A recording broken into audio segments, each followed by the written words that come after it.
Make a way for, make a way for, make a way for the King. The King is coming.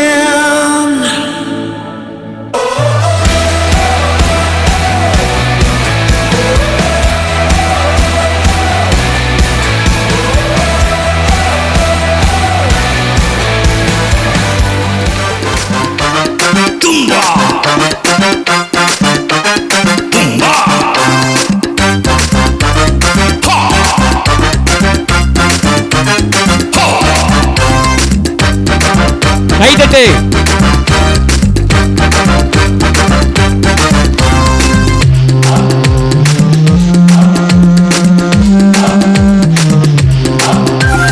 தும்பாலே தும்பலகாலே Thumba Thumba Thumba Thumba தும்பாலகாலே தும்பாலே தும்பலகாலே Thumba Thumba Thumba Thumba தும்பாலகாலே.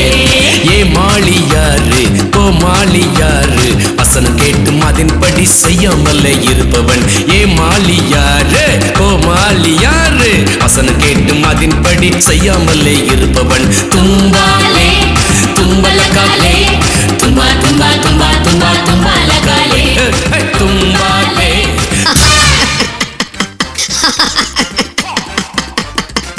ஏய் இங்க பார், நான் சிரிக்கிறது உனக்கு கிண்டலா இருக்குதா?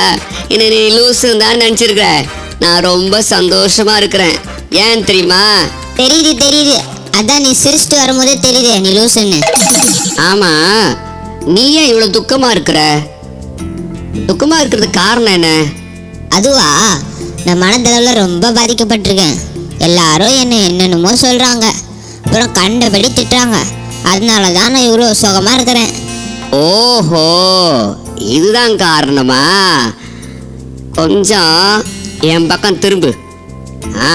திரும்பிட்டியா? இப்போ நான் சொல்றத நீ கேளு.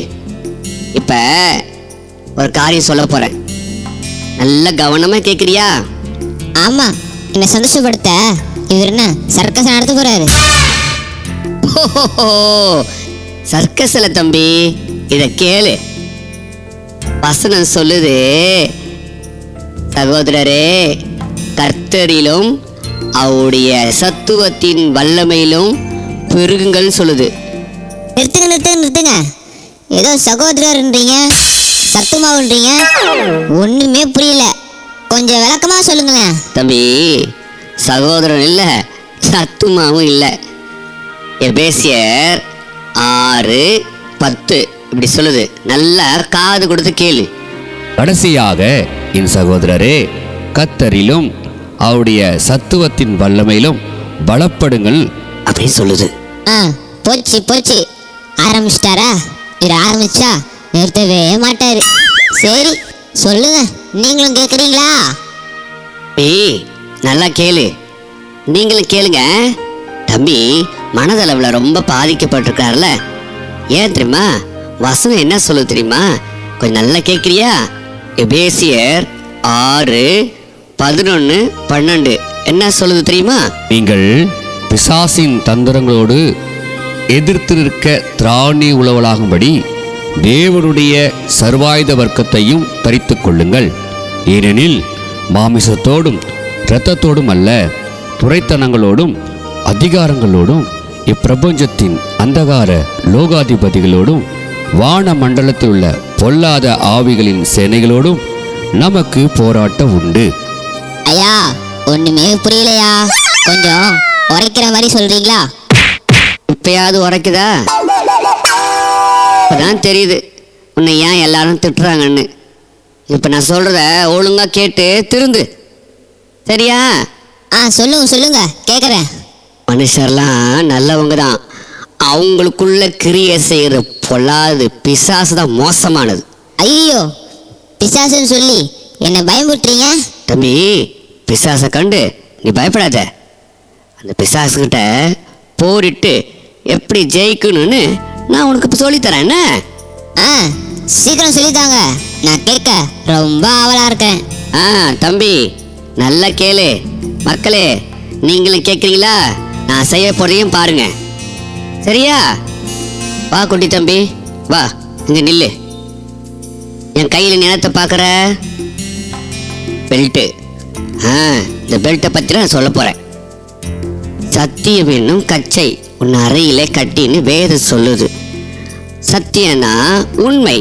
இந்த உண்மை ஒருத்தனுக்கு இருந்துச்சுன்னா அவன் வெக்கப்பட்டு போவதே இல்லை. ஒரு பெல்ட் இருந்தாதான் அந்த போர் வீரனுடைய ஆயுதங்களை வைக்க முடியும். அதுதான் அவனுக்கு பலன்.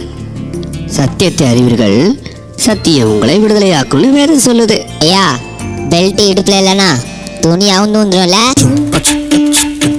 Same shame puppy shame. போதும் போதும் நிப்பாட்டு.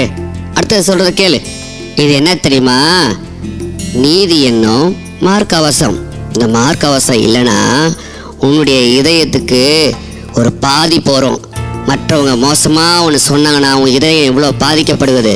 அதே போல் அந்த பிசாசான எய்கிற அந்த அம்பு உன் இதயத்தில் படாமல் பாதுகாக்கிறதுக்கு இந்த மார்க்கவசம் இது ரொம்ப ரொம்ப தேவை. அப்போ தான் மற்றவங்க சொல்கிற கெட்ட காரியங்கள் உன் இதயத்தை பாதிக்காது. அட, கேட்கவே ரொம்ப இன்ட்ரெஸ்டாக இருக்கு. சொல்லுங்க சொல்லுங்க. அடுத்தது, என் கையில் நீ என்னத்தை பார்க்குற? இது சமாதானத்தின் சுவிசேஷத்துக்குரிய ஆயத்தம் என்னும் பாதரட்சை அப்படின்னு காலில் போடுறதுக்கு. அது சரியா? உன் கால் பாதுகாப்பாக இருக்கிறதுக்கு, கால் பாதுகாப்பாக இருக்கிறதுக்கு நீ போரில் போகும்போது காலில் எந்த ஒரு அடிப்படாமல் பாதுகாப்பாக இருக்கிறதுக்கு இந்த பாதரட்சி ரொம்ப தேவை. அதில் நீ சமாதான சுவிசேஷம்னா சமாதானம் பண்ணுறவனா இருக்கணும். அதுக்கு தான் இதுக்கு அடையாளம். சரியா? அட, இது கூட நல்லா இருக்கு. எனக்கு ஒன்று கிடைக்குமா? அடுத்தது, இது என் கையில் ஒன்று வச்சுருக்கேன். இது நல்லா பாரு. இது என்ன தெரியுமா? விசுவாசம் என்னும் கேடகம். கேடகம் எதுக்கு தெரியுமா? போரில் உனக்கு விரோதி எதிரி உன்னை தாக்க வரும்போது அவன் தாக்குகிற ஆயுதம் உன் மேலே படாமல் தடுக்கிறதுக்கு. அது போலதான் உன் வாழ்க்கையிலும் கெட்ட காரியம் பிசாசான ஏகிற அக்னியாஸ்திரங்கள்லாம் உன் மேலே படாமல் தடுக்கிறதுக்கு இந்த விசுவாசம். இந்த விசுவாசம் இல்லைன்னா ஒருத்தன் கிறிஸ்தவனாக இருக்கவே முடியாது. விசுவாசம் ரொம்ப முக்கியம். அப்போ இந்த கேடயம் ரொம்ப முக்கியம். புரிஞ்சிச்சா? அடுத்தது எது வச்சிருக்கீங்களே, அதையும் போட்டு விடுங்களேன். அதுவா? ரட்சணம் என்னும் தலைசீரா, ஹெல்மெட். டூ வீலரை போகும்பொழுது ஹெல்மெட் போட சொல்கிறாங்கல்ல. ஏன் தெரியுமா? ஆபத்து வந்தாலும் உன் தலை பாதுகாப்பாக இருக்கும். தலை ரொம்ப முக்கியம். அதே போல் கிறிஸ்துவ வாழ்க்கையில் தலையாக இருக்கிறது என்ன தெரியுமா? ரட்சிப்பு. இந்த ரட்சிப்பு ஹெல்மெட்டை நீ போட்டினா உனக்கு பெரிய பாதுகாப்பு. சரியா? அப்போ நல்ல போர் வீரனாக இருக்க முடியும். புரிஞ்சிச்சா உனக்கு? இந்த ஹெல்மெட்குள்ள இவ்வளோ பெரிய விஷயம் இருக்கா? அடுத்தது என்ன சொல்லுது? கடைசியாக இதை சொல்கிறத கேளு, நல்லா பாரு.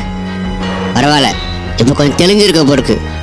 இதையும் கேளுன்னா, இது தேவ வசனமாகிய ஆவியின் பட்டயம் என் கையில் இருக்கு.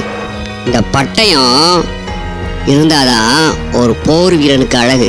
ஏன்னா எதிரியை தாக்கணும், அவன் தாக்கி அந்த எதிரிட்ட ஜெயிக்கணும். அப்போ இந்த பட்டயம் தேவை. அதுக்கு என்ன அர்த்தம் தெரியுமா? வசனம் வச்சிருக்கணும். உனக்குள்ள வசனம் இருந்தாதான், வேத வசனம் இருந்தாதான் இந்த வசனம் மூலிமா எதிரியே நீ தாக்க முடியும். இந்த வசனத்துக்கு நிகரானது உலகத்தில் ஒன்றுமே இல்லை. பார்த்துக்கோ, இந்த தேவ வசனமாகிய ஆவியின் பட்டயம் இப்போ உனக்கு கையில் இருந்துச்சு, பிசாசு காலி. புரிஞ்சிச்சா? பார், இவ்வளோ நேரம் ஒரு நல்ல போர் வீரனுக்குள்ள எல்லா காரியத்தையும் நான் சொல்லிட்டேன். நீ கேட்டிருப்பேன்னு நினைக்கிறேன். கேட்டியா? கேட்டியா? இவ்வளோ நேரம் நல்லா கேட்டேன், நிறைய பார்த்தேன். நானும் நல்ல போர் சேவகனா இருக்க போகிறேன். பரவாயில்ல தம்பி, நல்லா புரிஞ்சுக்கிட்ட. அப்போ நீங்களும் புரிஞ்சிருப்பீங்கன்னு நினைக்கிறேன். Very good very good. ஆனால் நல்ல போர் சேவனாக இருக்கிறதுக்கு ஒரு சில தகுதியெலாம் இருக்குது. என்ன தெரியுமா? அழைக்கப்பட்ட போர் சேவகனாக இருக்கணும், குறிக்கோள் கொண்ட போர் சேவகனாக இருக்கணும், தைரியம் உள்ள போர் சேவகனாக இருக்கணும், நேர்மையான போர் சேவகனாக இருக்கணும், கீழ்ப்படியும் போர் சேவகனாக இருக்கணும், பொறுமை உள்ள போர் சேவகனாக இருக்கணும், வசனத்தில் ஜெயிக்கும் போர் சேவகனாக இருக்கணும், தியாக குணமுள்ள போர் சேவகனாக இருக்கணும், கடின உழைப்புள்ள போர் சேவகனாக இருக்கணும், பலனை பெற போர் சேவகனாக இருக்கணும். அவன்தான் ஒரு நல்ல போர் சேவகன். ஓகே, அப்போ நீங்கள் எல்லாம் புரிஞ்சிருப்பீங்கன்னு நினைக்கிறேன். அப்போ புரிஞ்சவங்களாம் நல்ல வேகமாக ஒரு கை தட்டு கொடுங்க பாப்பு, நல்ல வேகமாக கை தட்டுங்க. அப்போ எல்லாம் சேர்ந்து சொல்லுங்க, நானும் நல்ல போர் சேவகனாக இருப்பேன். சத்தமாக சொல்லுங்கள், நானும் நல்ல போர் சேவகனா இருப்பேன். ஓகே, தேங்க்யூ, பாய்.